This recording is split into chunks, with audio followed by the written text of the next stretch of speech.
Presented by Andy Moore Honda of Bloomington. Know your role and shut your mouth, you jabroni! Fires upfield into the end zone. It is caught. Jelani Woods, touchdown! IND1! Yes. 43-point night for Tyrese Halliburton. How do you like that, partner? Renew now, drives in low, throws up a shot. It doesn't go. Tipped up and in by Anthony Leal. Indiana takes the lead. It's pretty simple. I win. Google me. Now, here's your host, Jim Coyle. Hey, how's everybody doing? Welcome aboard. Thanks a lot for being with us here at Indiana Sports Speed Radio on this lovely sunny Thursday. Don't forget Indiana Sports Speed Radio, powered by Andy Moore Honda. Just go to andymorehonda.com and get more to your door for the best in new and used vehicles. And the Autograph app, the place where unhinged fans get unreal rewards. Just go to the link.ag.fan/ISB Media. Download the Autograph app from Google Play or the other one, Apple, your Apple Play or Apple Store today. Appreciate everybody being with us. Hope everything is going well. We've got plenty to talk about and a loaded show. Shannon Griffith will be with us. And lots to talk about there as the group of 5 administrators are discussing not breaking away, but kind of doing their own thing as far as football championship goes. Got the NFL draft coming. And Reggie Bush gets his Heisman back, which I support. I'm not a fan of him or anything like that, but with today's climate, ridiculous. But, yeah, does that open a can of worms? We'll see. We'll talk about that. Iowa State and Kansas, they're going to open the 2025 season in Dublin, Ireland. Oh, yeah. Have a pint or two before you go to the game. Longtime Big 12 rivals Iowa State and Kansas State will open the 2025 season in Dublin, Ireland in the Aer Lingus College Football Classic. The game kicks off August 23rd and marks the first time Iowa State will play outside of the United States. Well, I would say that's the case for most colleges. And just the second time for Kansas State. The Wildcats faced Nebraska in Tokyo, Japan, way back in 1992. Do you know what they call this rivalry between Kansas State and Iowa State, Jim? Kansas State and Iowa State. Kansas State and Iowa State. It's a pretty clever name. I'm a fan of the name of the rivalry. It's Farmageddon. I did not know that. So Farmageddon in Ireland to open the college football season. They'll be welcomed. There'll be plenty of pints had, I can promise you that. Yeah, looking forward to that. That'll be kind of fun. More, the NFL is doing that more and more, so why not the colleges, right? But they are definitely heading that way. Dion building his roster like NFL free agency. Yep. The lead, you follow that up though. Colorado's leading rusher last season, he's in the portal. Dylan Edwards. The 12-team college football playoff selection process is not going to wait for the Army-Navy result, which, why would they? The Army-Navy game will not impact the 12-team college football playoff selection process that takes place 6 days earlier, outgoing college football executive president Bill Hancock said Wednesday, a change in policy from the 4-team format. The matchup has historically been held on the second Saturday of December after the college football playoff releases its final rankings. Academy officials did not want to move the annual rivalry to earlier in the schedule to accommodate the final rankings in the 12-team playoff era, as if either of those two teams would be in there. I mean, come on, guys, not in this day and age. Back in 1940, maybe. Not today. Not today. Welcome aboard, everybody, on the Andy Moore Honda Hotline. I hope you're doing good. Farmageddon, there you go. That's right. That was funny. How you doing, Brian? Down in up in West Lafayette. Appreciate that. David in Dagonia. 5 lefts. Shenanigans. I did not see that. He saw where Trace Jackson Davis nominated for the NBA Dunk of the Year. Oh, yeah, with his dunk over Wembayama. So that's kind of a cool thing. Greg down in Bruton, Alabama. Donald down in Atlanta. Mike, or Shenanigans is over in, no, that's Mike. Or is that Shenanigans? I can't remember.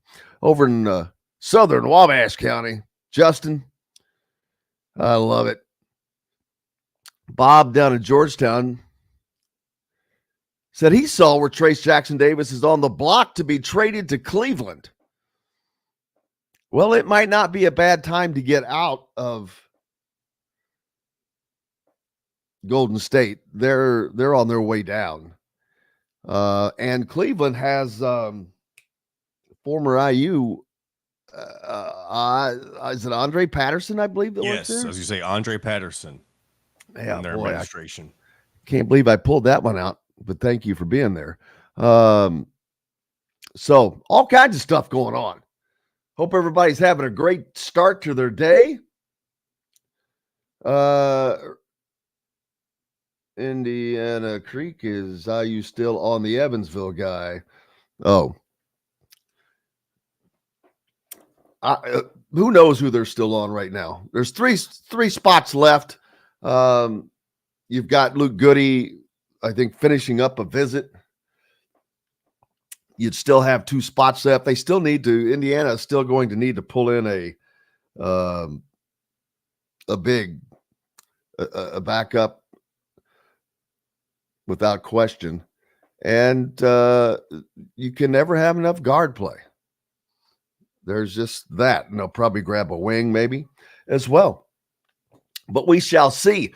Up on the Hoosier.com, there is a piece with Trent Sisley discussing his visits. So you can go there for that. And if not, you can just stay right here and get all you want. But looking forward to talking to Shannon about this group of 5 thing. And, if you don't think Big Brother's watching, I get emails on what I get in the mail. And earlier I was going through that, and I saw that I was getting something from Hillsborough College. Guess who played at Hillsborough College? Steph Goki. Jack Goki. Remember the guy that hit all those threes against Kentucky? Yes. I've never written to Hillsborough College. I've never I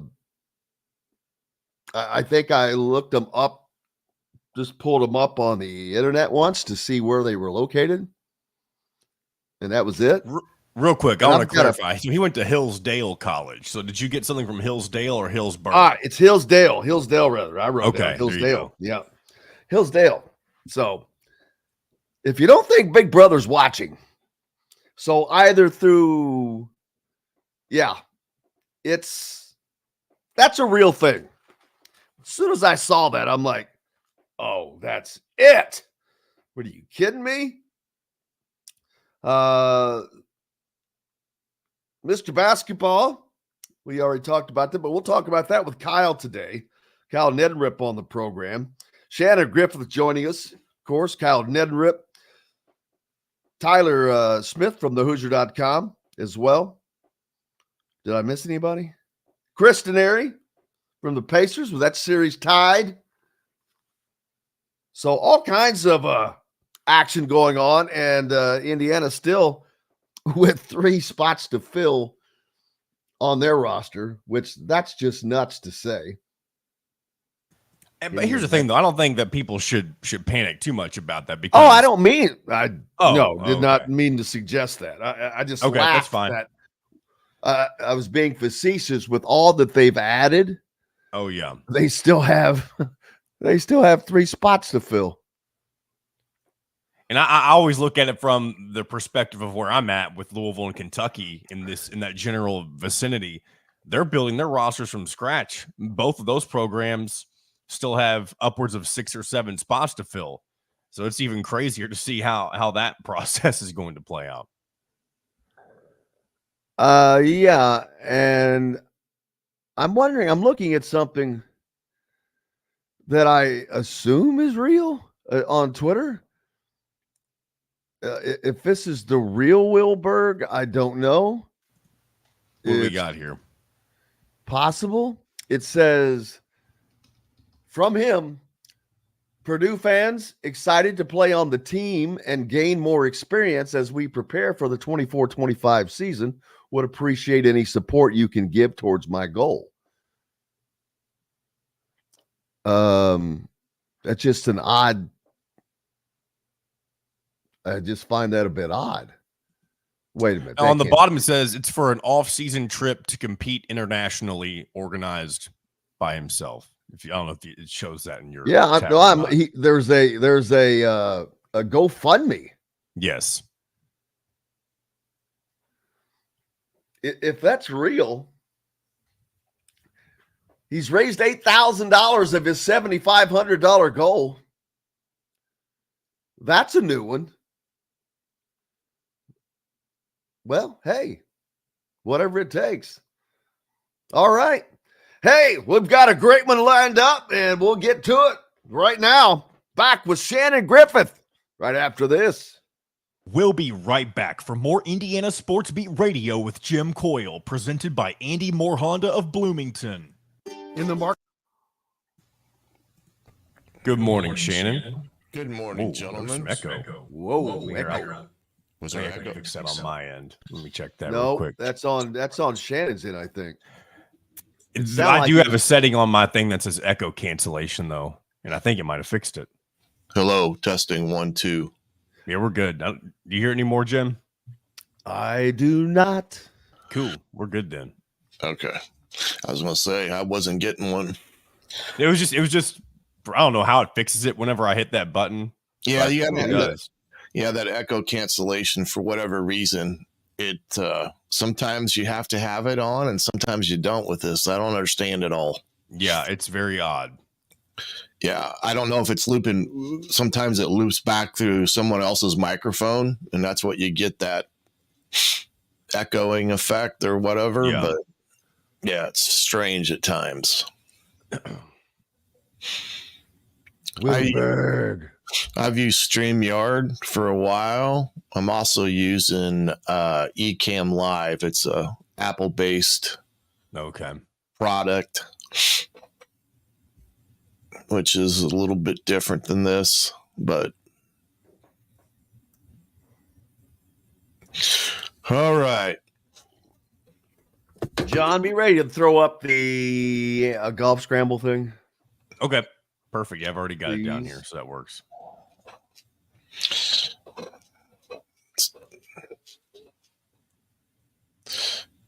Little golf scramble, huh? Yep, down in Jasper. Man, I haven't played golf like in 4 years. Since my last back surgery.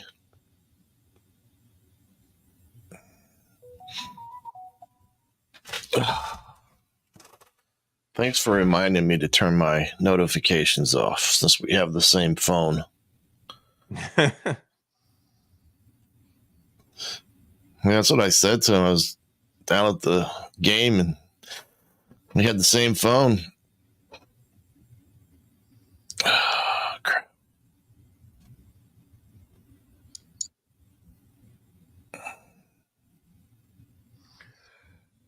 Oh, yeah, that was fun, man.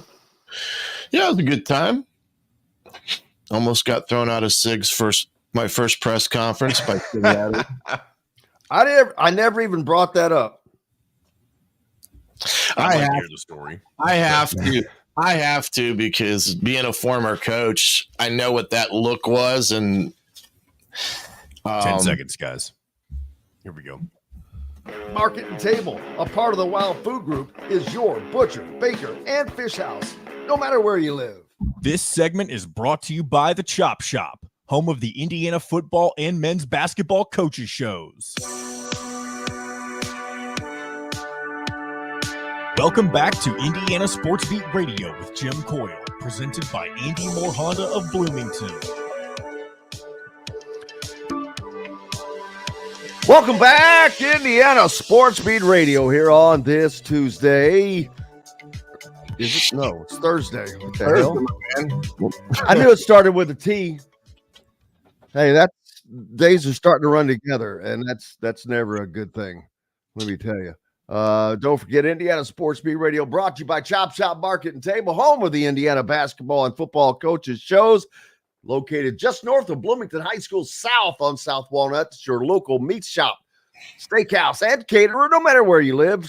Chop Shop Market and Table offers a great sit-down dining experience for breakfast, lunch, or dinner, where you can even pick out your own steak from the on-site butcher or choose from their incredible daily dinner specials. Chop Shop Butcher offers quality meats like locally sourced Wagyu steaks, seafood, and more.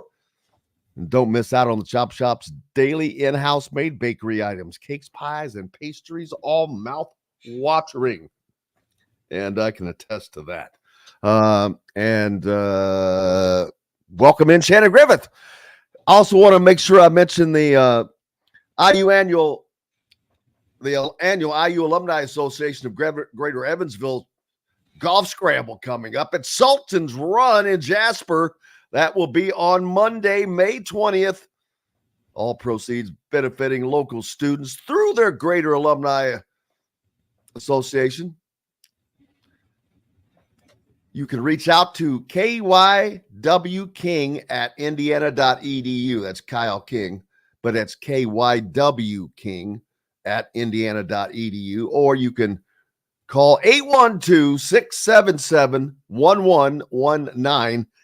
If you have not played that course, let me tell you, it is astonishingly beautiful, and it's a very nice course. I wish I was going to get to, but it's early. It's 8 to 12, so you get out, get it out of the way, get done, and have a good day. There'll be some, I think Colin Hartman's going to be there. There'll be, I'm not sure who all is going to be there, but so you got that going for you, Shannon. How's it going? Good, my man. Doing well. Just like you, the days are kind of running together a little bit, but other than that, doing good. Last we saw, no, I guess the I lost games have been. When was the spring game? Yeah, I'm telling you, there's so much going on. It was a week ago today. It was okay. A week last Thursday. Gotcha. Yeah, I was looking at the calendar. I'm like, okay, it was on the 18th. Too much going on. First of all, Reggie Bush gets his Heisman back. Yeah. I'm all good with that, man. I am all good with that. And Pete Rose should be in the Hall of Fame.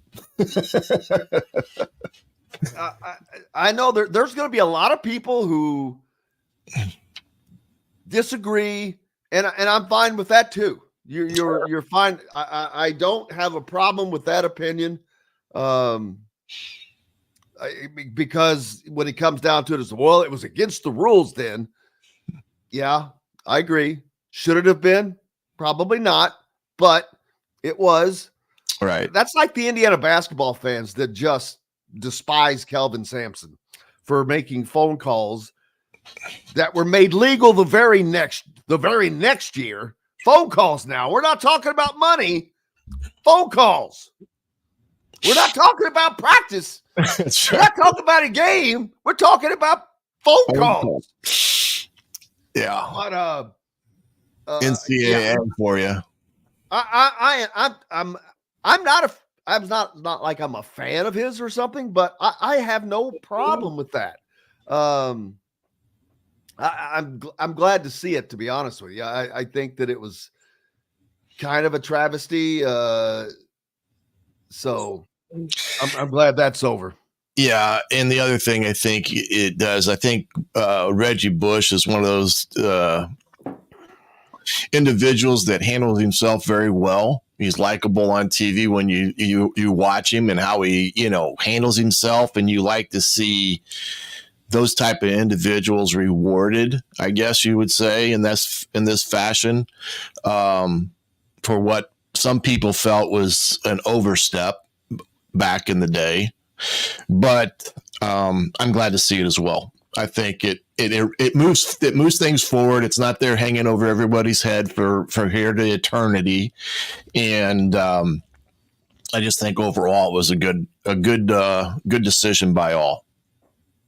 Absolutely. Absolutely. And I mentioned this is basketball related, and I know there are Purdue fans that are out there listening. So you can support Will Berg's trip to go overseas to compete internationally. He's got a GoFundMe page set up. I'm sure just go to Twitter and you can find that. I don't know how do you tell someone how to find a GoFundMe page? I don't know, to be honest with you. Just look under like you did, go to Twitter. Yeah. I mean, that's it. Will Berg. Yeah, find it and hit the link, I guess. That's it. But he's already went $50 higher than he was a minute ago, so maybe we're helping. Hey, I'm surprised they're asking for donations now that they get paid and all. Well, he's probably not making much, to be honest with you. He's been an unknown commodity or whatever, sitting on the bench over there behind in the shadows of Mount Edie. Yeah, that's a little hard to break the lineup that way. Yeah, especially if you see him. Zach Edey turns around and knocks this dude into the fourth row. Yeah, he's gonna need to put some weight on. That's going to be a different middle for him.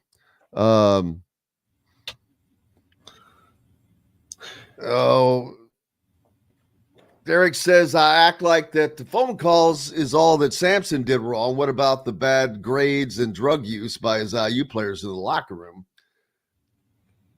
First of all, is anyone proven any of that?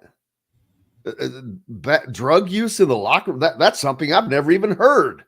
I haven't heard that either. I find that kind of laughable. But whatever. Anyway, regardless of that, yeah, that brings up another creek walker. Pete Rose says he'll get in after he's dead. I don't know. I think they should let him in as well, but I do too. That's another one that aggravates me. What do I know? Oh, absolutely. It's this holier than thou society sometimes, but oh well. We all have different opinions. The NFL draft is coming up tonight. I know. You jacked? You ready? After the first few years of this all, I don't get as, I don't know what the word is, involved in it like a lot of people have become, with the parties and stuff. It's such a long, drawn out event. Even when they've already know who they're going to draft for the most part, that I lose interest about after pick 5. But should be interesting tonight. I guess Caleb Williams is pretty much all settled going to the Bears. I don't know if. Well, and hey, how much scuttlebutt has there been about him? I mean, have you seen this? I've seen some of it. My own personal opinion of him as a player, I'm not as high on him as a lot of people are. I'm talking about though I saw saw something. It might have been in the Athletic, but several coaches, GMs, not high on him as a person. Yeah, I've heard that his locker room demeanor, a kind of a me and I'm me and yeah. You're all over there. It's a weird dynamic. Yeah. That wouldn't surprise me to a certain degree about some of that aspects around him. You know, like I said, I've not been that high on him as everyone else seems. I mean, he's a talented kid. Let's not take that away from him. But there are things that you just kind of get a feel for, mannerisms, things of that nature that you witness and watch, and all of a sudden it's like, I don't know about him. You know, I question, and I'm sure he's got a big entourage around him, you know, all the different things that some of these kids get involved with when they get to that level of potential dollars, you know. Hey, watch it. I've got an entourage. Yeah. You saw it. I saw it. Me, myself, and I, baby. That's right. But yeah, I don't know. I mean, I've heard that as well about his overall character, but you know, talented kid. I just don't know if he's a come all be all that type of person. Yeah, that won't go well in the NFL, especially being a rookie. Yeah, and see, this is what I don't understand, and I'm not a big NFL guy, all that, but I don't know what all happened with Fields there in terms of, you know, the coaching, whatever that may have been or not, the offensive coordinator situation and all that. But why do they think that Caleb Williams is going to be better than Justin Fields? No idea. I like Justin Fields. That's what I mean. I mean, what I just don't. That one to me was a head scratcher in terms of everything involved with it. But it is what it is. I mean, heck, we might as well just call the NCAA the NFL 2 now, because it's going that way with the new Virginia law that came into play this past week, and that gives schools in Virginia the direct ability to pay their student athletes their NIL, which basically brings it all underneath one entity as pertains to not having the collectives involved. So Virginia is probably one step ahead of everyone else right now. So yeah, we shall see. I mentioned before you joined us that was it Iowa State and Kansas State going to Dublin, Ireland to open the 2025 season. I'd love to make that trip. I'm not lying to you. That would be fun. And that could be a good game. I don't know obviously what those teams are going to be like then, unfortunately, but usually they have been, you know, pretty competitive, especially those pair of Big 12 teams like that. Yeah, that will be a good game. Of course, Notre Dame's been over there a couple times to open the year. I think one was against Northwestern, actually. But quick story on that one. I was playing at Ball State back in the 80s, back in the day, I guess you could say. We were scheduled to play Ohio U over in Dublin, Ireland.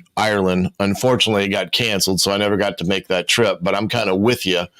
That would be a great trip and venue to go watch a game. At least it looked that way on TV the last couple of years when Notre Dame played over there. So getting a lot more of that exposure all through the country now. College football is, as you know, NFL has been there already and has been for a while now. College football is starting to see games over there and such.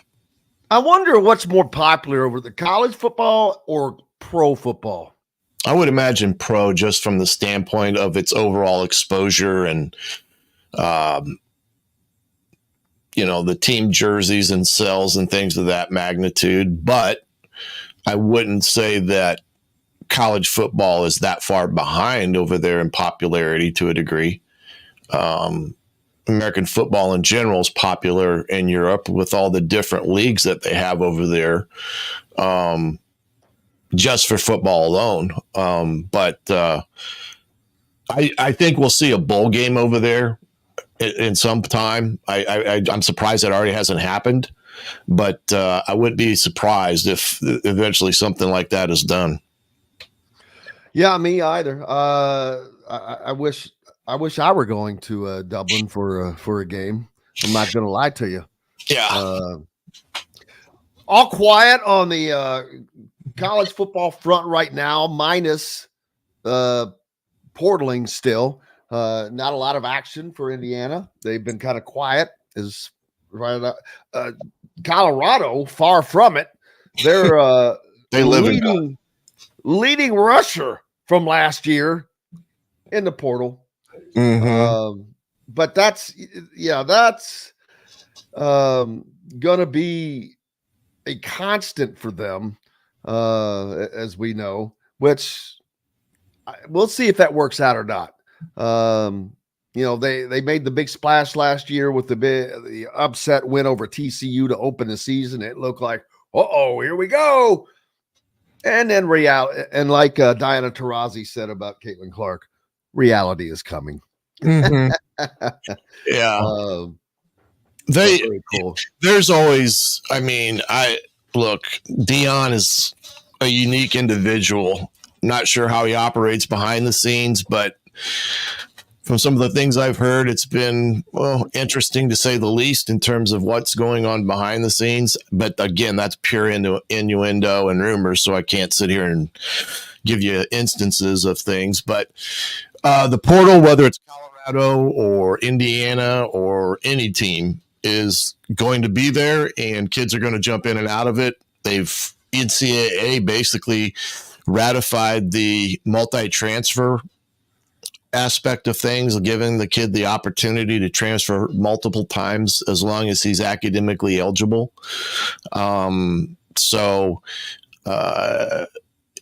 it's getting crazier and crazier. What they've got to do now, they've got to find a way to, I don't know what, in terms of getting some control on the NIL and all this other stuff that's going around with the dollars and sense of the matter, so that we, get a little control of the wild, wild west right now.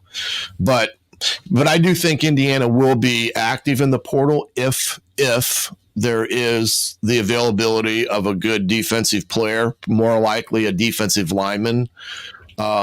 I went back and watched the spring game that was broadcast, and when we were there, I said that I was impressed with Indiana's offensive line that evening, which I still am. I feel positive about it. But ultimately, you almost have to temper that, knowing that their defensive line probably wasn't 100% with what they had on the field last week. So I am high on the offensive line. I just don't know,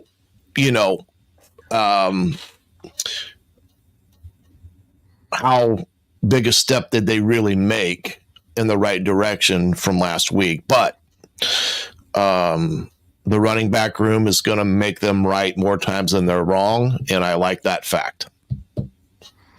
Absolutely. One of my favorite parts of the football season is the Manning cast. And guess who is joining with a recurring role on the Manning cast? You? Mr. Media himself, Mr. Television, Bill Belichick. Yeah, this will be interesting. Belichick going into the media. I'm sitting there thinking about Peyton is like that. Man, they got the nickel over here. They got him drop back. And Bill, what do you think? Yeah, they didn't cover that too well. I mean, He's that's his level of excitement. he's doing the draft tonight. Mr. Media, baby. Yeah, he's all of a sudden now he's crossed the line. Isn't it funny how that happens, especially with coaches who act like the media is the devil? Every time. Oh, the media is the devil. Let me jump in on the media side. But yeah, but of all people, I mean, it cracks me up when people like Bob Knight did it, when Bill Belichick, when during the deal, it's like, yeah, no.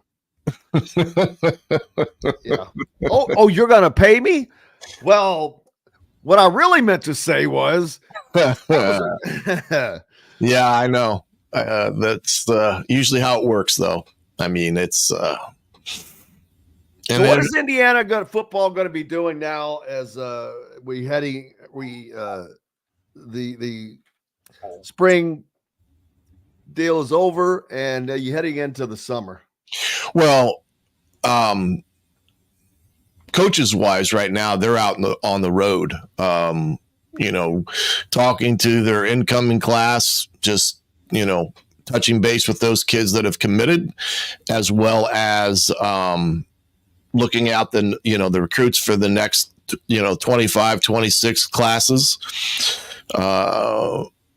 Kids on campus, IU football player wise, they're finishing up their finals, and then they'll start gravitating into their summer workout program.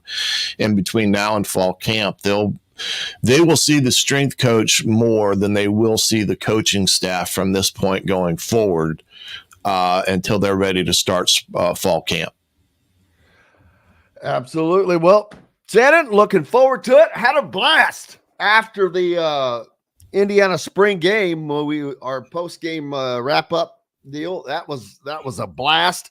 It seemed like the fans liked it too. So we'll be bringing more of that to you after the Indiana games, and we'll throw in a little dose of Mitchell Page to add to it.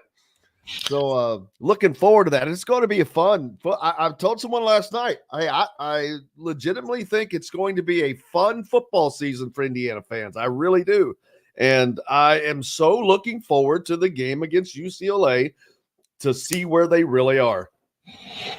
Well, like you said, you're probably booking your ticket, but yeah, that's going to be a great year, 8 home games. So plenty of times for the faithful to get into Memorial Stadium and watch them play. And we'll see where the chips fall once they start keeping score during the games. But I think everything is pointing in a positive direction. And hopefully they can add a few more pieces to the puzzle here via the portal prior to the season starting. We'll certainly find out. Shannon Griffith from Hoosier Tailgate. Appreciate you, brother. Look forward to it. Yes, sir. We'll catch you. Have a great weekend. Have a great one yourself. Hey, we've got lots more coming up here on Indiana Sports Beat Radio, brought to you by Cheryl Sizemore and Remax Realty. If you're in the market for a home in the Indianapolis area, you need Cheryl and her 2 decades of experience. It could be the difference between getting the home you want or not. Reach out to her, Cheryl at IndyHomePros.com. We're back with more Indiana Sports Beat Radio and hopefully Kyle Neddenriep after this. We'll be right back for more Indiana Sports Beat Radio with Jim Coyle, presented by Andy Moore Honda of Bloomington. If you're looking for a home. Yeah, I talked with Kyle. He said he'll be on, but he's just running a bit behind.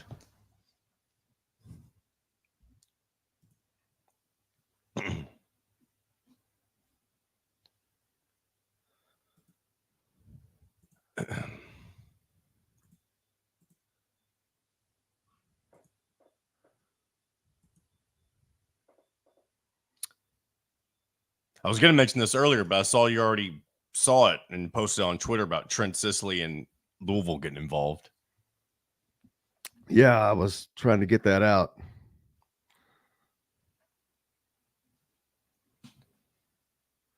I think Pat Kelsey's going to be good at Louisville. I'm not going to project him to be a superstar just yet, but I think they made a better hire than Kentucky did with Mark Poe. And I know that's an alumni hire, so it's kind of like Indiana hiring Mike Woodson.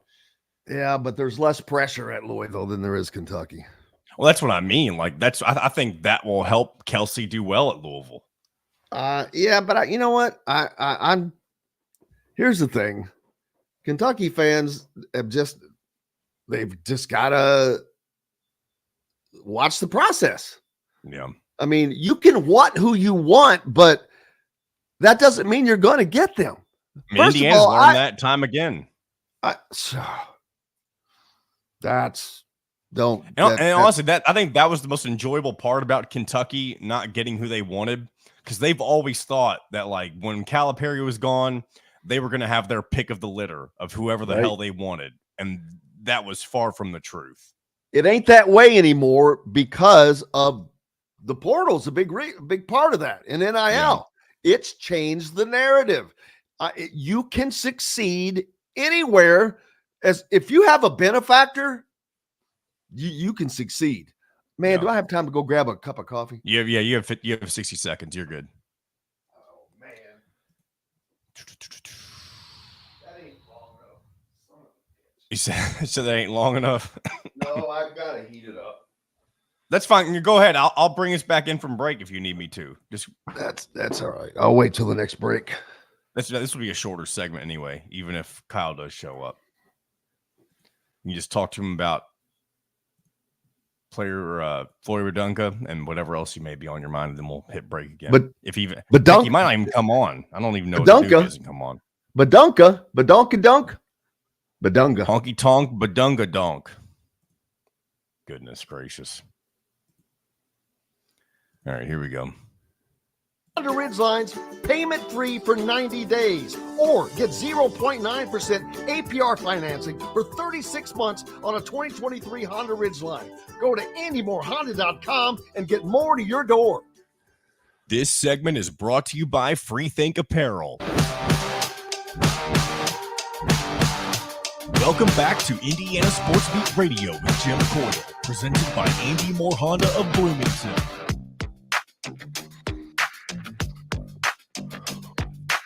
Getting funky here on a Thursday. How's everybody doing? Appreciate you joining us.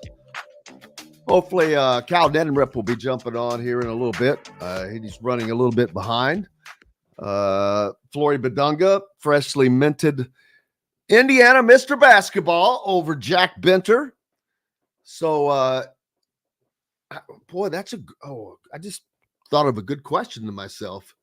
When was the last time an Indiana Mr. Basketball went out of state? And if I had to guess right off the bat, I would say it went to Michigan State. I don't know who the answer is. I'll let one of you smart people who have more time to GTS that, Google that spit. Man, I think I got a kid that has helped me a lot. Kobe Thompson. His little brother is a sophomore now at IU, was a freshman last year, was on the winning team, and I think they won the Little Five again. Lives right down the road from the studios here, and awesome. That's so cool to see. Oh, because John, you remember we showed that picture? They were all wearing my old rodeo shirts. I do. I think I remember them. That's that group. And this dude's little brother, was a freshman on that team, was the leading writer for that team. And now as sophomores, they come back and do it again. That's awesome. As a matter of fact, I thought I saw them on the bikes the other day pulling out of their driveway. Very cool. I may have to get him on just for spits and giggles. How about them apples? I said that to my daughter when she was a little kid once. How about them apples, Kylie? What apples, Daddy? One of my favorite things ever. NFL draft tonight. If you're into that sort of thing, the Colts have a pick in each round, starting at number 15. A lot of people, and Bob Kravitz will be one that says, if they don't get it done this year, it's time for Chris Ballard to go, the GM. They've not made it happen, really. So we'll see. So there's that. Oh, okay. Since I've got a little time to talk about it, where did I see that? Oh yeah, I've got to go back to my email. I don't get. I try not to go on to the controversial side of things, just because it's a no-win situation, ever. But I need to find this article that I saw, and recently the NAIA, the National Association of Intercollegiate Athletics, which are the schools that they're below all the NCAA levels, smaller schools. Indiana University Southeast in New Albany is an NAIA school, for example. But they implemented a rule, whatever you want to call it, that bans transgender women from competing in women's athletics. And why shouldn't they?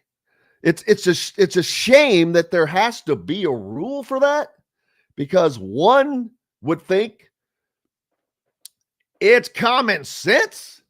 But no, not in this day and age. You have to. Everybody thinks that everybody has to be catered to. Well, that's bullspit. Boy, I'm using the heck. I'm riding spit to death today, John Boy. I know. Hey, but you know what? It's clean. It's safe. I know. It allows me to. Maybe I can start implementing. I do that a lot. I find myself, fudge. I've heard people say fluff as well. What the fluff? Oh, shut the front door. There you go. But 2 weeks after today. Absolutely. 2 weeks after the NAIA barred transgender women. Well, Kyle Neddenriep joining us now. We'll get back into this later. I was just talking, perfect timing, Kyle. I was talking about transgender women and competing in sports. Okay. I'm just kidding. I know you're rushing so quickly. First of all, Mr. Basketball announced Flory Badunga from Kokomo wins that over Jack Benter. And something I quickly thought of, and I'm like, I don't know the answer, but if I had a guess, I would say the answer is Michigan State. Who was the last Mr. Basketball winner that went out of state? Play his college ball. Let's see. Oh, I knew the person that would know would be you, and I'm like, oh man, I wasn't going to look it up, but I would guess Michigan State. That because they get a lot of high-profile recruits. Yeah, but you know what? It was actually Chris Wilkes went to UCLA. Oh, remember that? That's been like what 6 years ago. Six. Yeah, like that would have been 2017. Because after that, it was Romeo, then it was Trace Jackson Davis, then it was Anthony Leal, and then you had the run of Purdue with First and Braden Smith, and then last year, of course, was Marcus Burton at Notre Dame. So, and then before that, it was Wilkes would have been the last one, and then Kyle Guy was the year before that. Went to Virginia. Wow, back-to-back years. So there's that. Flory Badunga, and actually not an Indiana kid, transferred from the Congo. Is he the first Mr. Basketball from the Congo?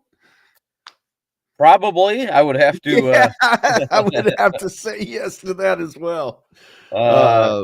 I don't think the Zellers were born there and then moved to Washington, Indiana. So they certainly do not possess that look.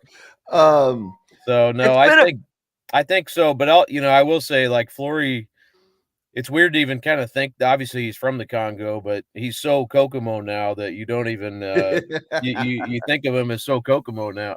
Just how ingrained he was in that community, how much that community loves him, and just how he's always going to. And it does. I mean, it's interesting how some kids, I don't know if they fully understand, and I don't know if Flory, it'll probably take years later to maybe appreciate all of it, but I really do think he really appreciates that. I do think it means a lot to him, which is interesting to me, being as he's only been here for so long. But he's felt so much love from that community. I think that it sort of is ingrained in him now, and I think it'll always mean a lot to him. I really do think he's the type of kid who he's real. He seems like a real human being who really understands. He feels that love, and I think reciprocates that when you watch him sign autographs and take pictures and do it with a smile on it. And not like anybody's holding him there and making him do it. He just really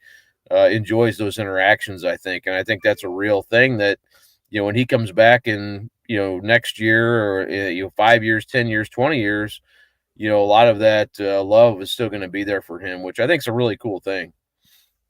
Yeah, just seeing anything appreciated like that is great. So congratulations to him, to Kokomo, and to that program. So good luck for them. Next up are all of the all-star festivities, and the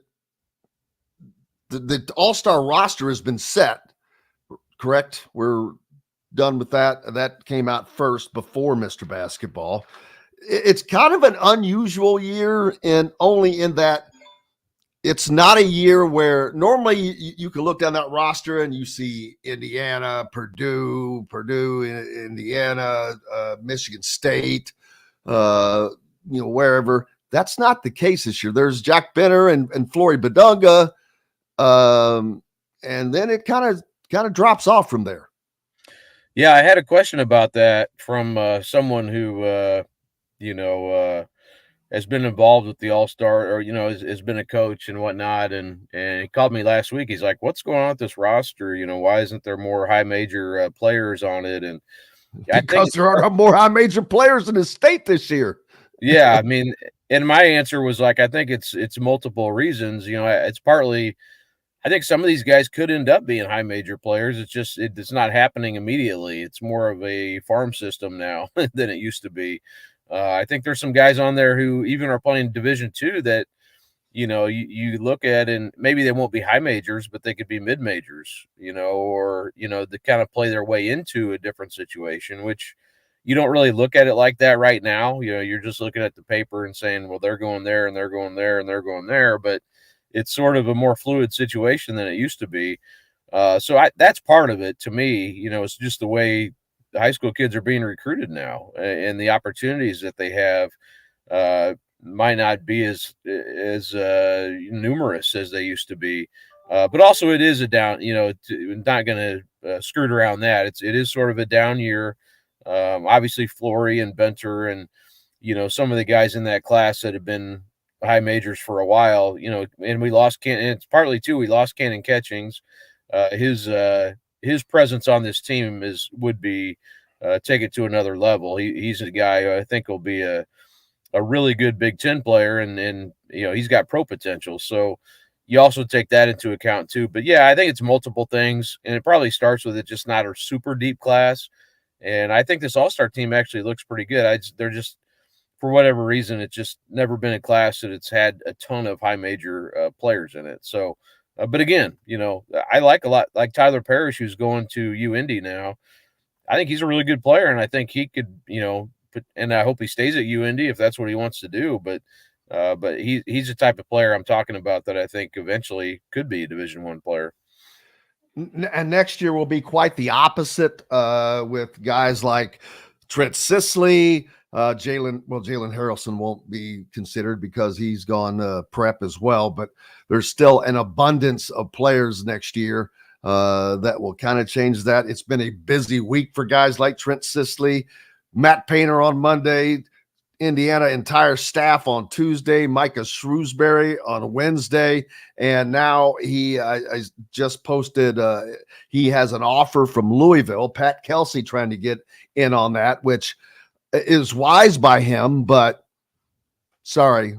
It's like a thanks, but no thanks. You're a little late to the party, number one, and that's not going to happen. But hey, you got to try.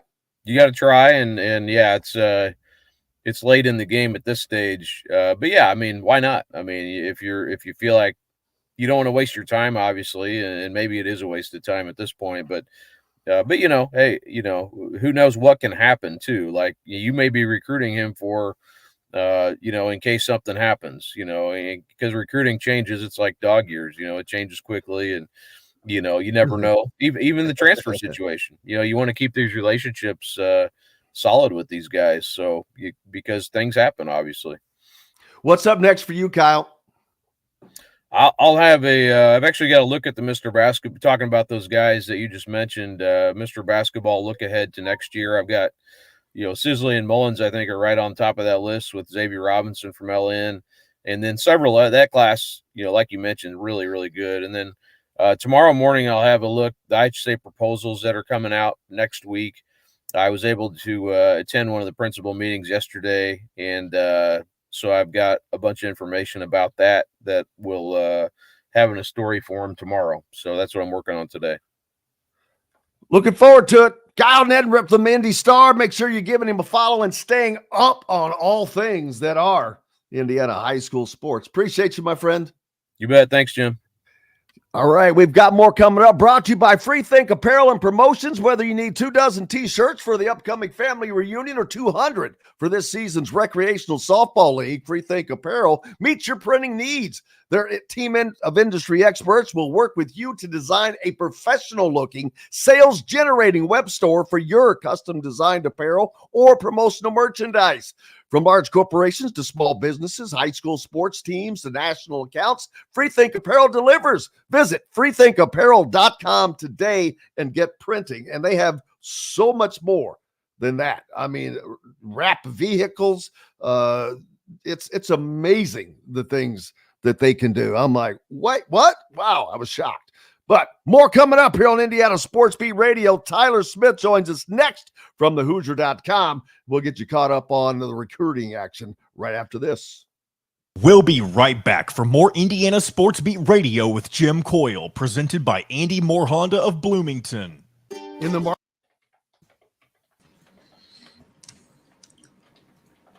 Good morning again. Welcome Hey. back.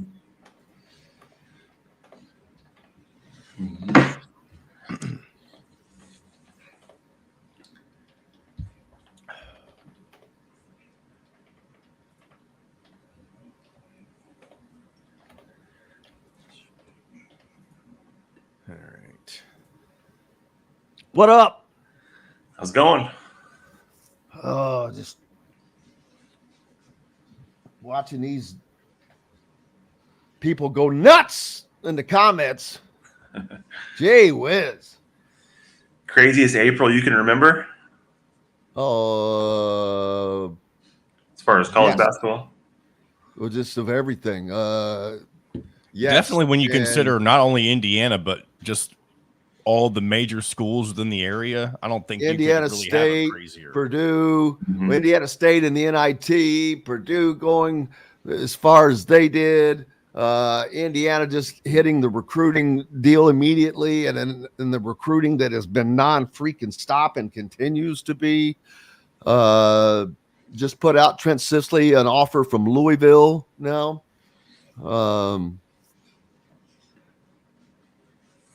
And then May is the same. Yep. At least the portal closes in May. I mean, I know there will still be players in the portal, but you can no longer jump in at that point. What day does that thing close? It's next Wednesday, the 1st. Yeah, May 1st. Oh, it can't come quick enough. Now, again, that doesn't mean it's over. I You're know. not going to have everybody else in there. But that helps in and of itself. And I don't know if you know this, by the way. This is something new from the NCAA. Grad transfers are also included in that day now. Grad transfers used to be able to do it late in the summer. They can no longer wait. They also have to have their names in the portal by May 1st. See, yeah, they should have never had differences. That's just dumb. I think a lot of things are dumb. I got a lot of problems, you do people.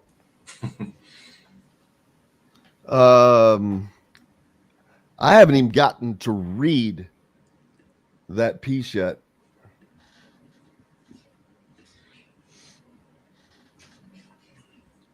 All right, how much time we got? Here we go. I'll go ahead and bring us back in.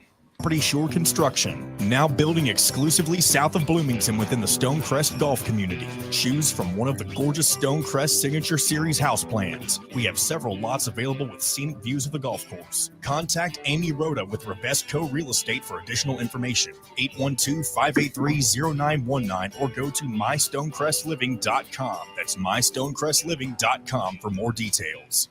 This segment is brought to you by Hoosier Hanks East. Welcome back to Indiana Sports Beat Radio with Jim Coyle, presented by Andy Moore Honda of Bloomington.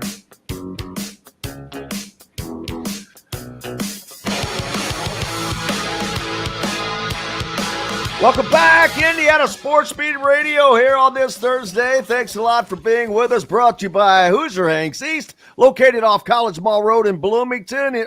Hoosier Hanks East has an array of custom pizzas, stroms, baked rings, mock bowls, fresh salads, and so much more. Dine in, carry out, or have Hank cater your next event. Hoosier Hanks East is a great place to watch the games or gather with your team after the game, or use their exclusive party room for your next gathering. Order online at HoosierHanks.com or visit them at 1285 South College Mall Road. Welcome in Tyler Smith from the Hoosier.com, fresh off of writing a piece on Trent Sisley yesterday and his visits all week. He has been a busy man, a wanted man, the entire Sisley family, hosting Matt Painter on Monday, the entire Indiana staff on Tuesday, Micah Shrewsbury on Wednesday, and now he has received an offer from the University of Louisville and Pat Kelsey.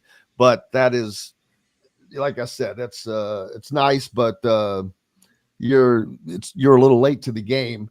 But you almost have to, being as close. There might be the closest of all of those. I'd have to judge between Bloomington and there, but I think that they might be closer to Louisville as far as to the University of Louisville is from a driving standpoint. Mm-hmm. But he's got an abundance of offers, so that's not surprising. But good for him. But you spoke with him yesterday. How was it? It was great. Yeah, super busy week for him. When he met Notre Dame, it was at the school. Purdue and Indiana were both actual legit in-home visits, which is pretty cool. So he was excited to kind of kick back in his own home and talk to two coaches from Purdue, the entire coaching staff from Indiana. One of the things I wanted to ask him was how much goes into his decision based on previous success. So obviously this past year, Purdue going to the Final Four, final game, Indiana not making the tournament, some of these other schools that won him not as much success. How much weight does he put into that? And he said not too much. It's more about direction. It's more about fit, opportunity. He does want to go to a team that wins, but there's so many more factors to it that fans have to understand, because you read comments all year, if Indiana's struggling or somebody else is struggling, and they think, well, no recruits are going to want to go here. We've seen just in one offseason how much Indiana can reshape the program. You hope it translates on the court, but there's just so many factors to it. So it was refreshing to hear, a kid of his caliber talk about that as opposed to just the on-court success.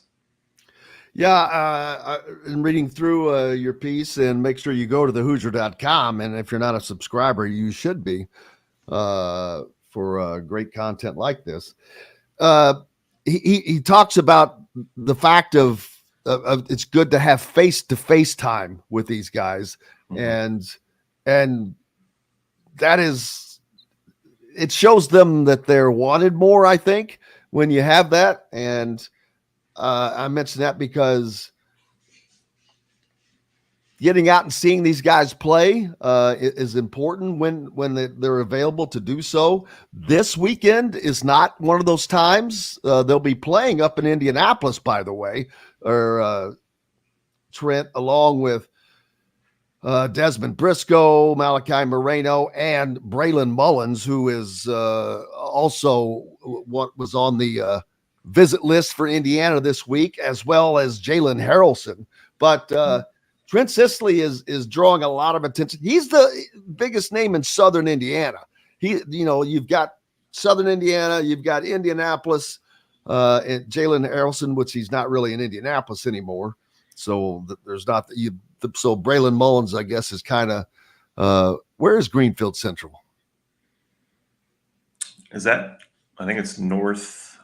Well, sometimes I get my Greenfields and Greenwoods and there's too many greens. I'm from Greenville, so there's a lot of green in Indiana, which is good. But he's the man in Southern Indiana, without question. So there's no doubt that Purdue wants him. Indiana wants him. Notre Dame wants him. That's a long haul for Micah Shrewsbury. It's not a short haul for Matt Painter. Of course, they're flying on private jets, so don't feel sorry for me, Argentina.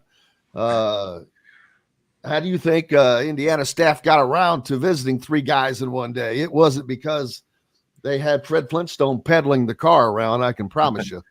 But an exciting day when you have those guys. And he mentioned that it was different seeing the whole staff. I don't know who Michael Shrewsbury brought, or if he brought anyone with him, or if it was just him.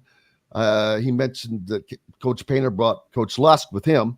But the Indiana had the entire staff down there. He normally talks to Brian Walsh a lot, and in addition to Coach Woodson some. But it's going to be a battle. His is going to be a battle. His recruitment, and it's kind of rare. It's surprising. I've mentioned this lately that Indiana Purdue, for all their battles on the court for hundreds plus years, there's not been a whole lot, at least lately, of recruiting battles going after the same kids. They've kind of cornered certain markets and kids that they want to go after. But this is one that they definitely both want to win. And he still says, late summer, early fall is what he's looking at. And he also talked to him about if he's been paying close attention to the portal and how Indiana's been reshaping the roster. And he said he's absolutely taken notice of direction they're headed and the moves they're making. So, that's a good thing, and a difference that a month and a half makes as far as momentum. Again, they got to prove it on the court, but just a lot of different momentum there. But yeah, with that timeline, late summer, early fall, the Hoosiers and other schools are probably thinking about putting the full court press on to try to solidify a player of that caliber, who I personally think he's underrated based on all the everything I've seen, and he's a winning ball player. He does so many things on the court. So I think he's actually underrated, and I think he'll climb the rankings. Yeah, he's one of those guys. I've said this. He is going to be a great get because he's going to be a 3 or 4 year guy. And I say 3 or 4 because, hey, who knows? He could blossom into an NBA player. I don't know that he will or won't.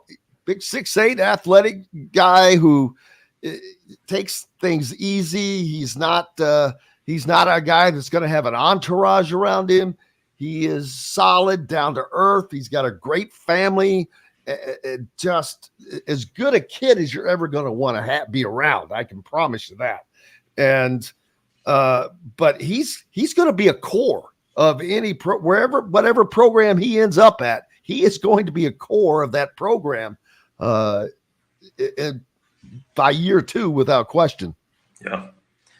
Yeah, and you think about Indiana, where they are now, if they can also solidify the future a little bit with at least one of these really good, really talented Indiana kids for 2025. Obviously, year to year, things change. Everyone's on 1-year contracts. A whole lot can happen, as we've seen even in a month's time. But for the Indiana fan base and for the program to feel like, all right, we've done this in the portal. We got Tucker, we got some momentum, and now we also have a stud or two or three from 2025, 2026. You start to really see a better path forward if they can pull that off. Yeah, last season he averaged over 24 points and over 11 rebounds a game, a double-double, four assists, two blocks, and almost 2 steals per game. Mm-hmm. Shot 60% from the field, and led his team in 3-point shooting. And unfortunately for him, he plays on a team that does not have as much support as I'm sure he would like to have on that program, but which meant he got a lot of double and triple teams, man. Every time I saw him play, I think it was the second time, he had a bloody nose and cotton all shoved up it because they got 2-3 guys under beating and banging on him. So I remember someone saying that, I've heard that he doesn't like contact. I'm like, oh, that's horse crap. I heard that from who? I saw him get the crap beat out of him and still put up a double-double. Yeah. And that's like a minute ago, I saw someone say that I heard Braylon Mullins is an IU lean. Yeah, heard it where? I don't think anybody's a lean anywhere. Mm-hmm. Trent is Sisley. He's not a lean anywhere. He's going through the process. He just hosted, 3 major schools in 3 days. He's not leaning any direction. He's got an entire senior season coming up to play. Hell, he's got an AAU season to go through now that they're already in the mix of, that continues this weekend in Indianapolis, where if you're in the area, you can go see that. I mean, that's open to the public. Just got the credential approval back in the mail today. That takes place on April 27th and 28th, which is this Saturday and Sunday. It's the Indianapolis Jam Fest, and it takes place. Where does that take place? I think it's at Avon High School. I didn't even know.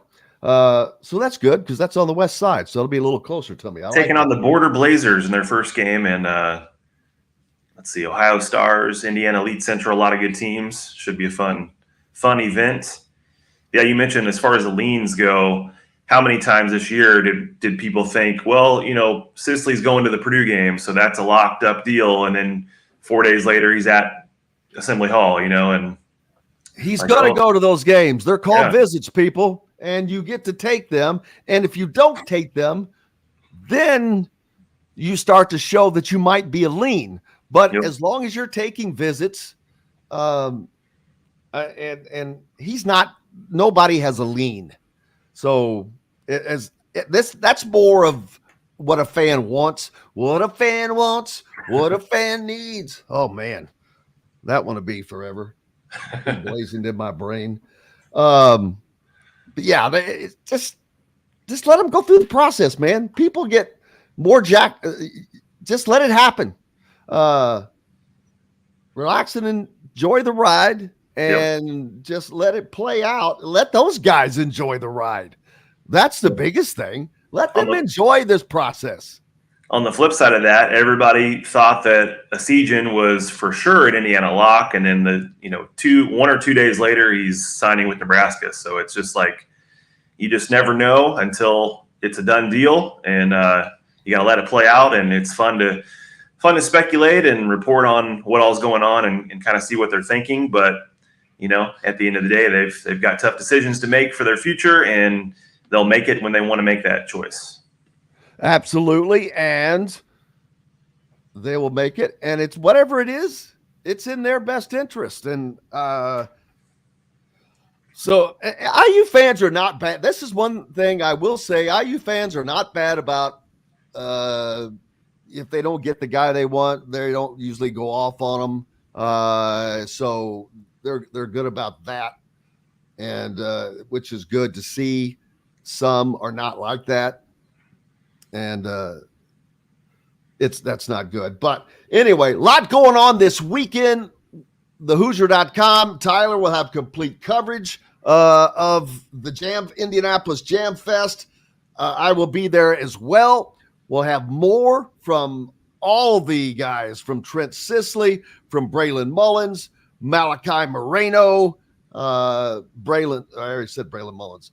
Is Desmond Briscoe still in the mix? I think so. And Indiana met him as well. Darius Adams last week as well. He's not playing with Indiana Elite, obviously, but so there are a lot of names that they're going after. Looking forward to it, man. Well, and we've got Luke Goody, Indiana, on an Indiana visit. I think does that finish up today? Today and tomorrow, I believe. Oh, it's today and tomorrow. Okay. Yep. So, and yeah, but I'll let you go. Tyler Smith from thehoosier.com. Thank you very much, brother. Appreciate it. Enjoy healthy, delicious meals at home without the hassle with the Fresh Fork, chef-curated, ready-to-make meals delivered right to your doorstep. Proudly fueling IU athletes and now available to you with a menu that's always fresh and diverse, from hearty proteins to fresh salads. The Fresh Fork empowers you to make better food choices without compromising. Order online and let the Fresh Fork help transform your lifestyle for a healthier way of living at thefreshforkonline.com. Use promo code radio20 for $20 off of your first order. And I'll put that down here and shoot it out again because I know someone just asked about it. But yeah, please do that. Take care of those who take care of us. More coming up. Chris Denari, as the Pacers tie the series, they get the win they need on the road. Got to keep it rolling. We're back with more right after this. We'll be right back for more Indiana Sports Beat Radio with Jim Coyle, presented by Andy Moore Honda of Bloomington. What's going on, Chris? Hey, what's up, guys? How are you? Doing well. Doing well. Just got back from getting my wife her Diet Cokes.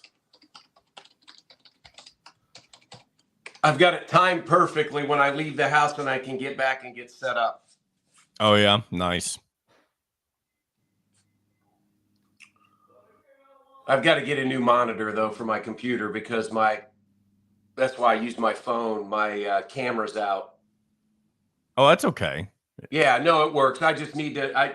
When I tried to do a Zoom the other day, I ended up doing it on my iPad because I just couldn't get it. So unless there's a setting, something got unplugged a while back, and I need to probably just go through and check everything to make sure why that's happening. Yeah.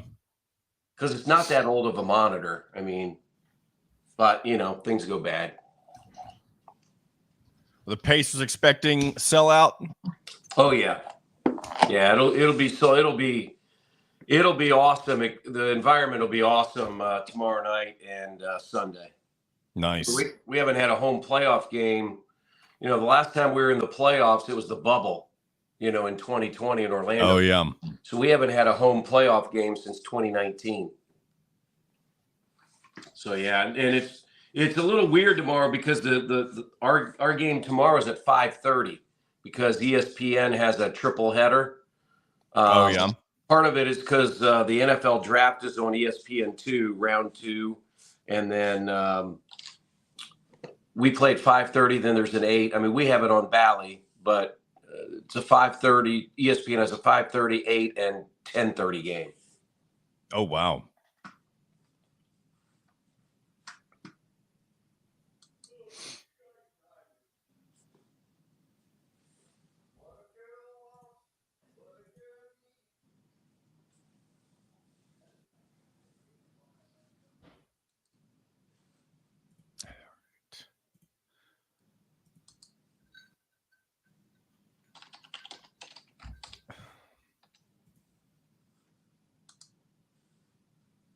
All right, Jimbo, we got about 30 seconds. nobody beats the prices and selection of Andy Moore Honda in Bloomington. Right now, get a brand new Honda with no payments for 90 days. That's right, 2023 and 2024 Honda Pilots, HRVs, CRVs, Honda Ridgelines, payment free for 90 days. Or get 0.9% APR financing for 36 months on a 2023 Honda Ridgeline. Go to AndyMooreHonda.com and get more to your door. This segment is brought to you by Reynolds Family Dentistry in Sellersburg.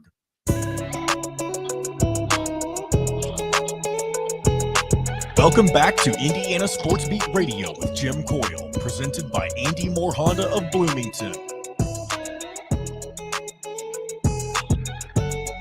Welcome back, Indiana Sports Beat Radio. We're on this Thursday. Jim Coyle with you. Thank you so much for being with us. Appreciate you greatly. Joined now by the great one, Chris Denari, broadcaster for the Pacers. And the Pacers did what they needed to do after that first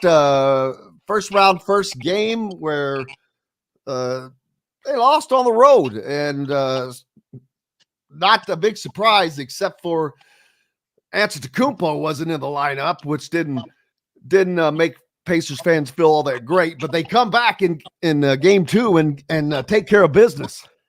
Yeah, absolutely. No Giannis in the first two games, and we'll just have to wait and see if he's available tomorrow with that calf strain. But yeah, game one, I thought the Pacers looked very nervous. A number of guys that had never played in the postseason. You're playing against a veteran Milwaukee team. Damian Lillard had 35 first half points. He had 19 in the first quarter.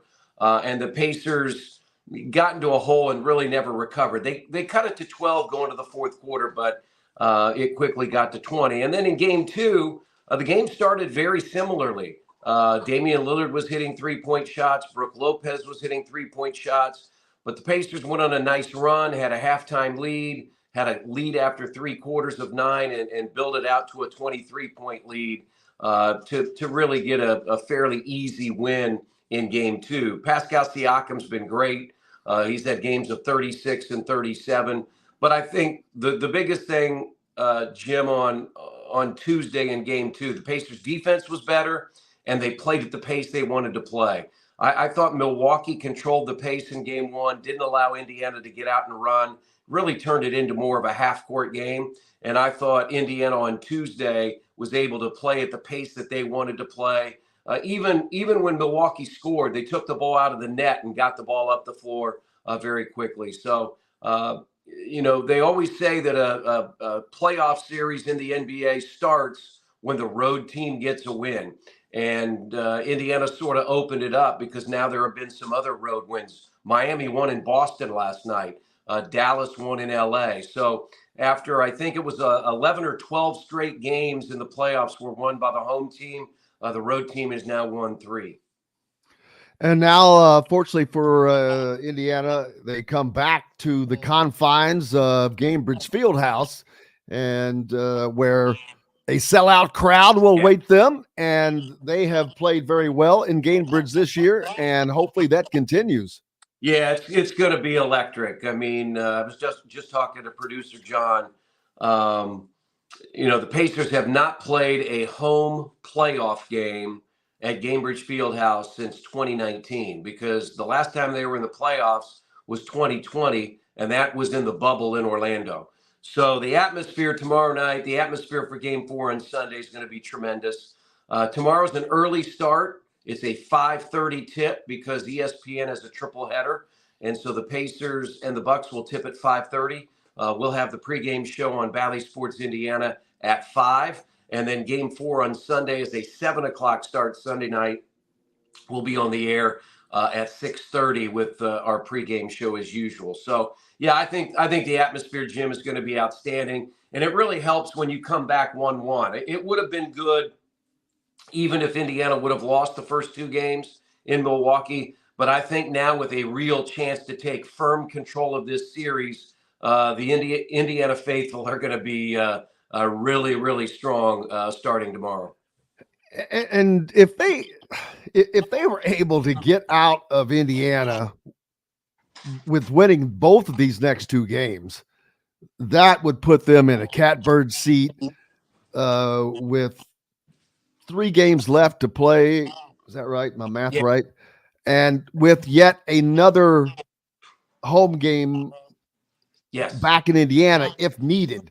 That would force Milwaukee to have to win 3 straight to win that series. So absolutely. And so I said this. I even with Giannis out, I like the fact that the Pacers were on the road for the first 2 rather than having home court advantage or having the first 2, because then you have pressure on you. And I will say this, to win this series, absolutely, Jim, I think you need to win both games 3 and 4 at Gainbridge Fieldhouse. So you have a little bit of pressure on you. But I think, the good thing is they know they can win in Milwaukee. They've won 2 games in Milwaukee this year. 1 in the regular season, and then of course game 2 on Tuesday. But the series will win if you can win games 3 and 4 at home. Absolutely. And what is it going to take for them to maintain this role? Obviously scoring more points than Milwaukee. So but defense is key, and you talked about that, playing better defense. They're going to have to do that as well as score the ball. Yeah, and I think 2 things. I mean, you talked about it, the defense. They shot 56%, hit 16 threes. Those are all measurables that you'd like to have. But the other 2 that I think Indiana has to control, the rebounding. In game 2, they out-rebounded Milwaukee 45-40, and they only had 6 turnovers. So if you do that, if you have a low turnover number and you can win the boards, you don't have to shoot 55% to win. But I think the one thing that Indiana proved is during the year, especially against Milwaukee, they can win different ways. They won a game earlier this year in Milwaukee going 5 for 35 from 3-point range. Now, if we go back to game 1, they shot 3-point shot very poorly, but they also had a high number of turnovers and they were out rebounded. So I think rebounding and turnovers are key. I have a lot of faith in this team in making shots. They led the NBA in field goal percentage during the year. But I think it comes down to taking care of the basketball, limiting your turnovers, and doing a good job on the glass. Absolutely. As I look over the schedule, the lineup for the playoffs, tonight you've got Cleveland at Orlando, New York at Philadelphia, Denver at Los Angeles. The New York and Philadelphia is a 5.5 point spread. The others are very close. Tomorrow, Milwaukee and Indiana. Indiana's favored by 5.5 points. LA at Dallas. Dallas is a 4.5 point favorite. Phoenix is a 4.5 point favorite at home against Minnesota. Then on Saturday, where is this one? Boston at Miami, Miami just cleaned Boston's clock. Yeah. Boston is an 8.5 point favorite at Miami. That is amazing. I mean, Miami made 23 threes last night. You never doubt Eric Spoelstra and the Heat. We laugh in the league about Heat culture, but it is true. And they're doing this without Jimmy Butler and Terry Rozier. I mean, 2 of their main players are out due to injury, but Miami finds a way to win at Boston last night. So, that's the great thing about a best-of-7 series. Doc Rivers said it before the game, so did Rick Carlisle, is that every game is different. And you can't base on what happened in game 1 that's going to happen in game 2. The great thing about an NBA playoff series is adjustments are made. And sometimes, Jim, it favors the team that lost the previous game because now it's on them to make adjustments. And if you're the winning team, you're trying to figure out, okay, what kind of adjustments do we make? Do we want to just do the same thing that we did to win the previous game? So yeah, I look at favorites and all those kinds of things. Milwaukee, I'm sure, was a heavy favorite in game 2, and the Pacers won. The Clippers were a heavy favorite in game 2 in LA, and Luka Doncic in Dallas won. So I think the series that you talked about, Philadelphia, New York, it's 2-0. Philadelphia was on the wrong end of some calls that should have gone the other way. I said this to somebody, I could watch 14 games of this. I could watch 2 best-of-7 series between the Knicks and the 76ers, because both venues, Madison Square Garden and Wells Fargo Center, have great fans. They're passionate. The teams don't like each other very much. And I'm looking forward to watching Game 3 because the first two games have been outstanding. And I'm sure Game 3 tonight in Philly will be the same. Yeah, looking forward to that, and looking forward to this playoff game in Indianapolis. You mentioned the first time since when? Yeah, since 2019 is the last time the Pacers hosted a playoff game. Hard to believe. Yeah, that was a game against Boston. They were swept out of the playoffs in 2019. They won a playoff game Tuesday night for the first time since 2018. The Pacers won Game 6 of that 7-game series with Cleveland. So that's the last time the Pacers have won a home playoff game. The other thing is, Jim, with what they've done now around Gainbridge Fieldhouse, Bicentennial Unity Plaza, the restaurant next door, the weather, it's going to be fantastic tomorrow. I think there will be a lot of people taking half days, work in the morning and head to Gainbridge Fieldhouse for the afternoon. A little NCAA type feel. Hey, it will. And then you have Sunday. I was remarking to my wife last night. It was almost 9 o'clock last night, and it was still light out. And so I think it's going to be great this weekend, and it's well deserved. It's great to see the Pacers back in the postseason, in the playoffs, and with a real chance to win this series in advance. So can't wait to be a part of it. Looking forward to tomorrow night, Game 3. And then Game 4 on Sunday. Yeah, it should be a good one, especially, like I said, if they could manage to lock up 2 wins at home and put Milwaukee behind the 8 ball with a 3-1 deficit. Indiana could be looking at moving on in the series, which I don't want to put the cart before the horse, but that's what we do, man. You got to look forward and talk about stuff.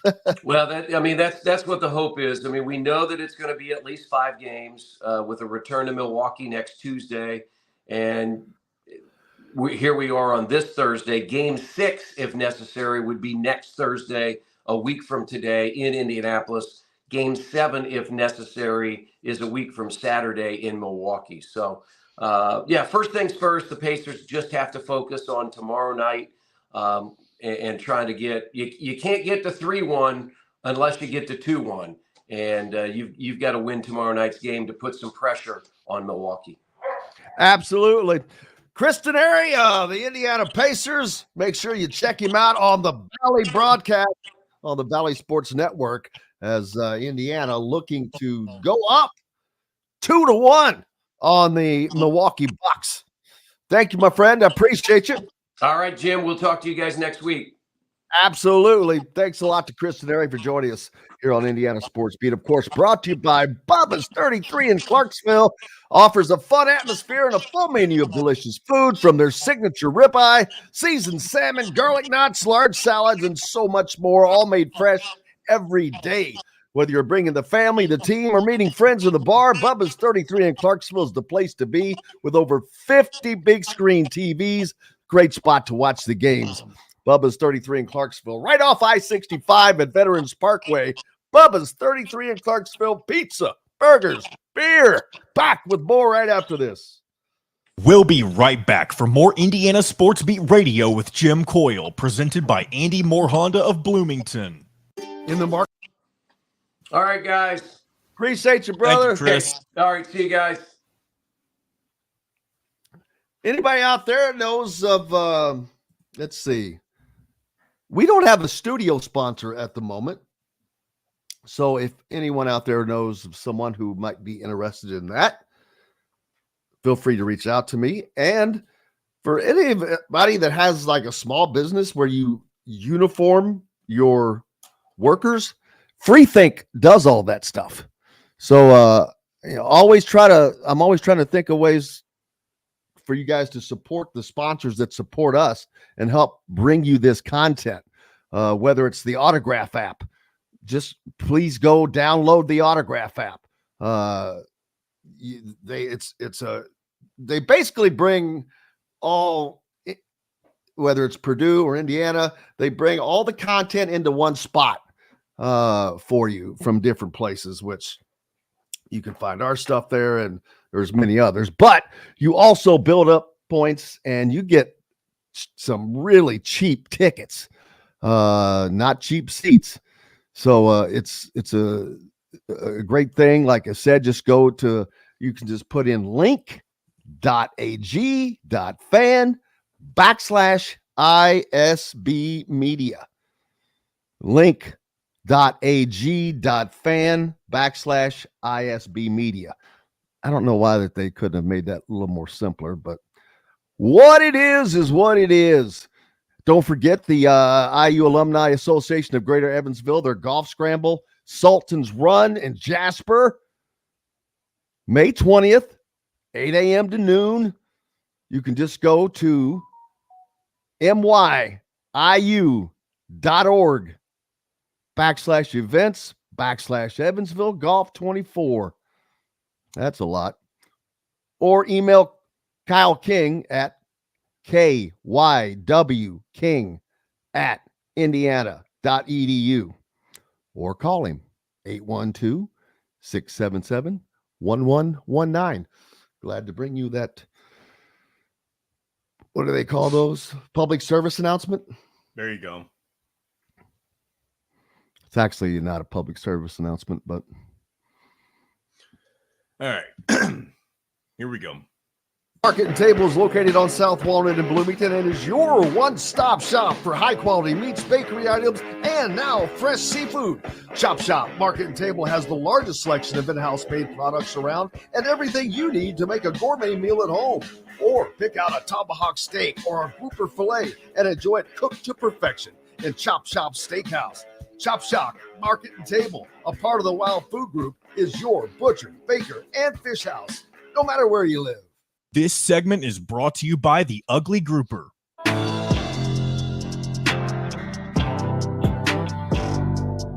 Welcome back to Indiana Sports Beat Radio with Jim Coyle, presented by Andy Moore Honda of Bloomington.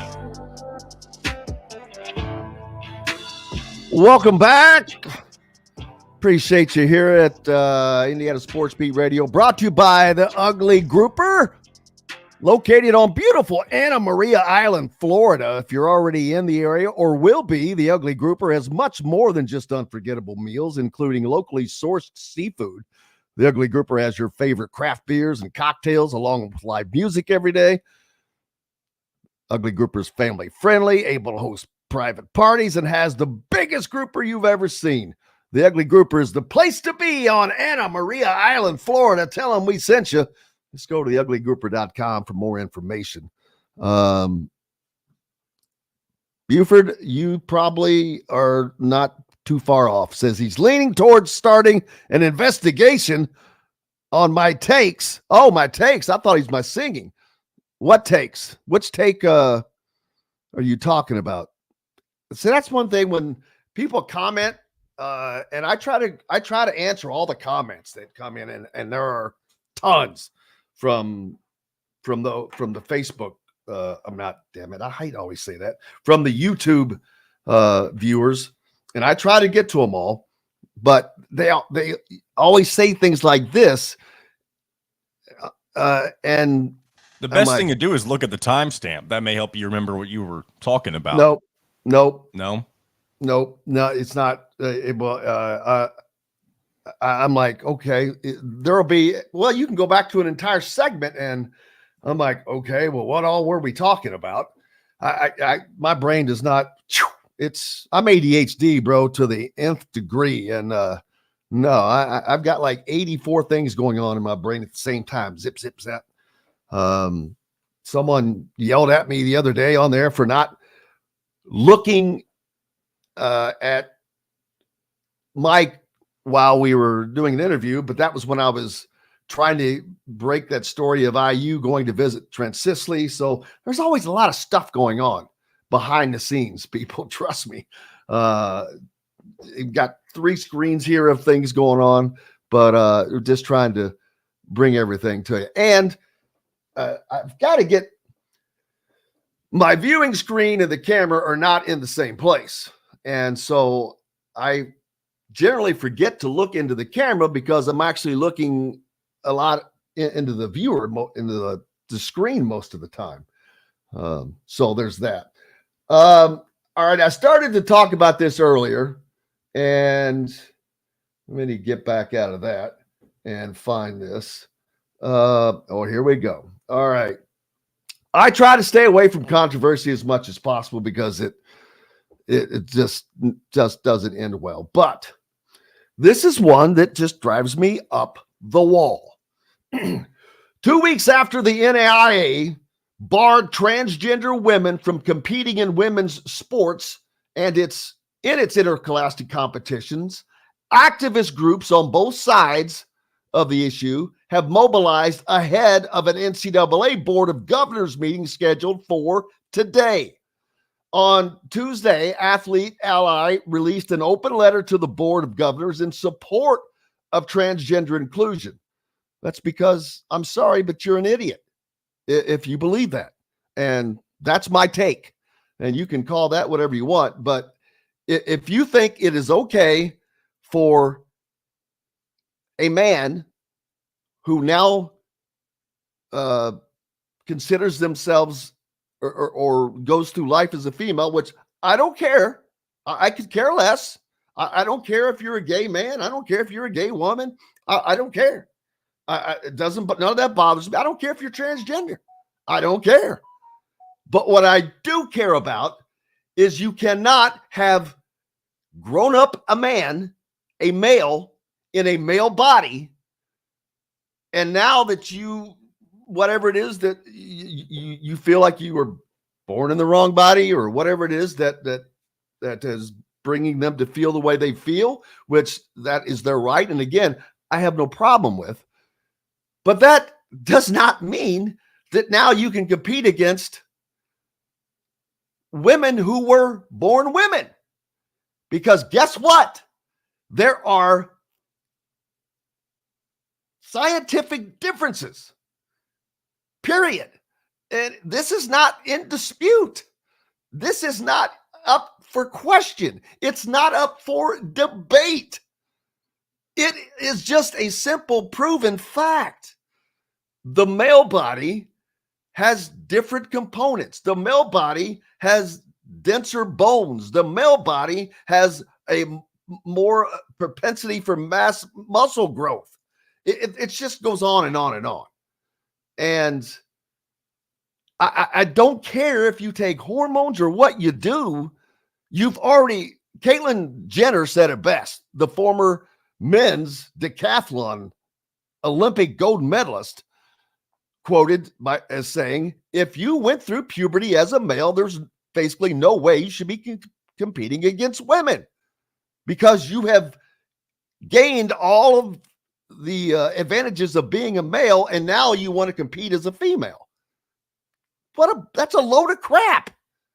And and anybody that thinks otherwise is just, in my opinion, purely ignorant. And I would love to hear the argument behind that. But getting back to off my soapbox, where was I? The Athlete Ally released an open letter to the Board of Governors in support of transgender inclusion. Champion Women and Concerned Women for America launched an email campaign last week asking NCAA to adopt a policy that would bar transgender women from competing in women's categories across NCAA sports and championships. The NCAA declined to comment on whether the Board of Governors would consider the issue at its meeting later this week. NCAA, really? This is who we're going to rely on to make a common sense decision? We'll see. They have the opportunity. Are they going to be bullied? How is it that such small minorities can bully people these days? It's an absolute travesty. I'll tell you this. I have a daughter who grew up playing sports, played soccer, which is rougher than you think. And if there was let's say she was in college, playing in college, and there was a transgender who decided at the age of 18 that he's a woman, Nope, I don't want her competing against that boy. So you can call me whatever you want. It has nothing to do with being phobic, anything like that. I don't care about your personal decision. I'm talking about from a competitive standpoint. And if you think there's no differences, well, I've already said it. I think that is an ignorant take. By barring transgender athletes, you would be severely limiting the capacity of your member institutions to protect and support their athletes. The letter said, moreover, you would be actively disparaging transgender athletes, the same athletes you chose to protect when you agreed to serve on the board of governors. That's a lie of crap. You know who was supporting them, though? Megan Rapinoe, Becky Sarbrun, who I don't know what it is, Christy Sinclair, Lynn Williams, Lacia Clarendon, Brianna Turner, Sue Bird, who is Megan Rapinoe's partner, Nikki Hiltz, Chris Mosier, who I don't know who that is, and WNBA coach Cheryl Reeve. I don't care who supports it. I don't care that you have, I guess these are lesbian women, which again, I don't care, but I don't care that they support it. I don't care who supports it. It's wrong. It's just wrong. The time is now for the NCAA and the nationwide athletic community to speak up and affirm that sports should be for everyone. It is. You have the category to compete in. You just don't want to do it. It's ridiculous. So how is that going to turn out?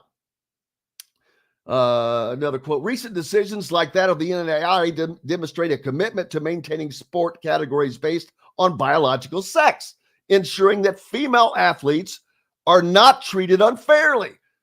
One of the forum emails read, these policies not only uphold the safety and integrity of sports, but also reinforce the principle that female athletes should compete against each other on equal footing. Yes. Boom. That is reality. That is real life. This other stuff, that's baloney. And if the NCAA allows itself to be bullied by a small minority, and I don't even know what else to say about it. I'm shocked that, well, I shouldn't say shocked, not anymore, not in today's day and age, but we shouldn't even be talking about that. That should have been rubber stamped. Well, hell, if it's, if I'm the director, it's like, no, hell no. I'm sorry. You cannot compete against women if you were born a man. If you've gone through puberty, no, you can't. It's just in the story. Go. Are you afraid to compete against the males since you're a male? So the NCAA did ratify immediate eligibility for athletes who transfer. They've withered on they've lost everything in court as far as the transfer rules and all that. So they don't have a very good record, but this is going to be a thorny issue, because I'm sure it doesn't end here no matter which way it goes, but allowing, I don't even want to call them transgender women, allowing a transgender person, allowing a former male, well, they're not a former male, they're still a male unless they've, I guess, gotten a sex change. And even if you have gotten a sex change, you still have all of those characteristics. I know that I think that they take hormones and things like that, but that does not erase your genetic makeup. It does not take away the bone density. It does not take away a lot of the things that come with being born a male. I might get roasted on this, and that's fine. That's my opinion on that. People don't have to like it. They don't have to agree with it.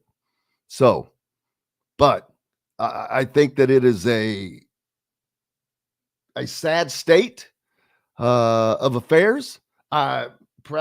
Congratulations to the NAIA for having the sense to do that. And we'll see how that goes. So there's that. I guess I'm off of that soapbox. Mentioned the group of 5 administration admins are discussing a possible G5 only postseason playoff or a possible wide-scale realignment. We're talking about the American Conference, the ASUN, the Sun Belt, the Mountain West, the MAC, and Conference USA, which is very, very wise on their part because they're not going to be able to compete with Alabama and Ohio State and, Auburn, Ole Miss. It is. We've talked about how it's like the shift of the continents over millions of years, except it's going at light speed, where these conferences are just going to slowly begin to merge. Now, I don't think that there's ever going to be one super conference because each are going to want some autonomy. The Big Ten is going to want to remain to the Big Ten. The SEC is going to want to remain as the SEC. Now, I could eventually imagine a 2 power conferences. I would not enjoy that because that's going to be way too many schools in a conference. But 3 is an odd number. I don't know that matters, though, when you have all the teams spread out. I could see the possibility of 3 super conferences because the Big 12 and the ACC are both behind as far as numbers in their conferences, and the Big 12 obviously a much better football conference than the ACC, and you've got Florida State trying like hell to get out of the ACC. And if they succeed, Clemson will be right behind them. And then you'll have, so we'll see how that works out. But lots of recruiting coming up. Lou Goody on his visit. Make sure you go to the Hoosier.com and stay up to tune on all that is going on there. And this weekend, I will be out at the AAU event up in Indianapolis at Avon High School,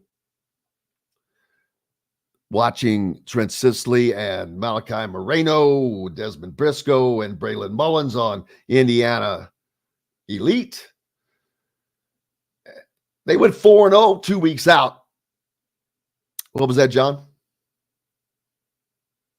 I didn't say anything. Oh, I'm hearing ghost voices in my ear. Let's see. What else was I saying? There was one other thing. But I guess that's it. Yeah, I'll be up there. But that's open to the public, like I said. The Jam Fest. The 27th and 28th, Saturday and Sunday. So people can go out there, Avon High School, and you can see these guys play in person. A lot of people like to do it, especially if you live in the Indianapolis area or the west side of Indianapolis. Yeah, west side of Indianapolis. Yeah, Avon is on the west side. So you got that going for you. Plenty of there.